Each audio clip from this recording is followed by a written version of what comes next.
కానీ మీ గుండె కొంచెం బలహీనంగా ఉంది, దాన్ని పట్టించుకోవాలి. మీ అమ్మాయి సుజాత ఎక్కడుంటారు? మామూలుగా పోయిన వాళ్ళు ఫోటోలై మిగులుతారు, వీళ్ళు మాత్రం ఉండి కూడా నాకు ఫోటోలాగానే మిగిలారు. మీరు చాలా బర్న్అవుట్ అయ్యారు. వర్క్ ప్రెషర్ కొంచెం తగ్గించుకోండి. నేను వర్క్ చేయకుండా ఉండలేను. అమ్మా, నాకు సండే సెమినార్ ఉంది. దానికోసం నేను ఇప్పుడు నా వర్క్ డిస్టర్బ్ చేసుకోలేనుగా. మీరొచ్చి మీ అమ్మగారిని చూసి ఎన్నేళ్లైందో గుర్తుందా అండి? ఎన్నేళ్లైనా గడిచేయిగా, ఎందుకు తవ్వుతారు? తల్లిదండ్రుల బాధ్యత పిల్లలకు అక్కర్లేదా? డబ్బులాగా ఫిక్స్డ్ డిపాజిట్ చేసి కూర్చుంటే ప్రేమ పెరగదు. దగ్గరలో ఏమైనా మంచి ఓల్డేజ్ హోమ్స్ ఉన్నాయా? నాకు ఇష్టమో లేదో కనుక్కోవాలిగా. ఇష్టమేమిటి, అవసరం.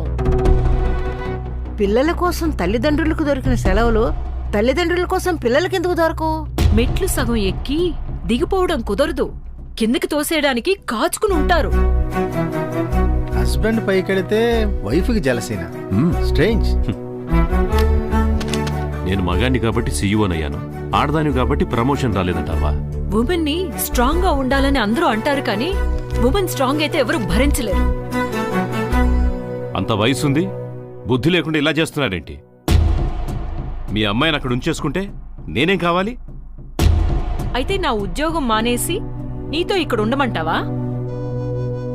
నిన్ను నీ పిల్లను పెంచాను కదా, తల్లిని పెంచడం ఎలా ఉంటుందో చూడరాదు.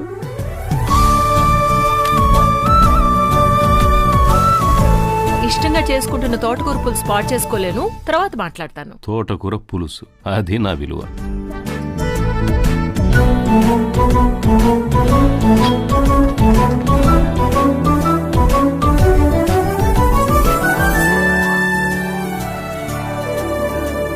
వాళ్ల చేతుల్లోంచి మనం మొదటిసారి ప్రపంచాన్ని చూశాం. మన చేతుల్లోంచి వాళ్ళీ ప్రపంచాన్ని వదిలి వెళ్లాలనుకుంటారు.